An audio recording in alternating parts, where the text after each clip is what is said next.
Un séminaire international de formation pour révisiter l'acte uniforme OHADA sur les sociétés commerciales.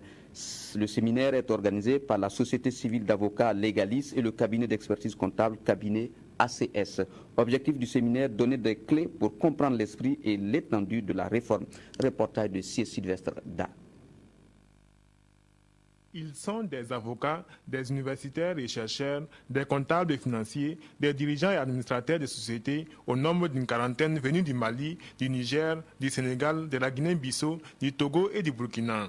À Ouagadougou, ils vont partager leurs préoccupations et réfléchir autour de la problématique de la réforme en date du 30 janvier 2014 de l'acte uniforme de l'Organisation pour l'harmonisation en Afrique du droit des affaires relatif aux droits des sociétés commerciales et du groupement d'intérêt économique.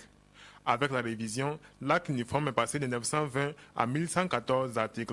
Les modifications sont nombreuses. On a par exemple la société par action simplifiée, les sociétés à capital variable, c'est-à-dire que les gens ont la possibilité d'entrer facilement et de sortir des sociétés. Nous avons bien sûr des règles sur les statuts des sociétés.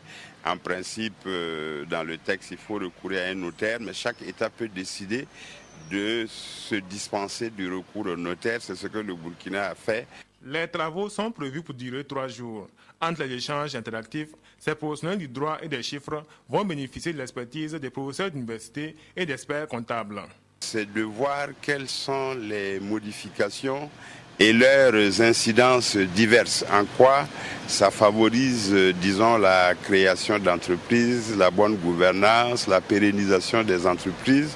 En quoi ça aide un peu les investisseurs nationaux et étrangers à trouver les formes juridiques pour mener leurs activités. Le présent séminaire international de formation se tient autour du thème central, l'acte uniforme OHADA sur les sociétés commerciales révisées, prévenir et gérer les risques juridiques liés au changement normatif et identifier les nouvelles implications comptables.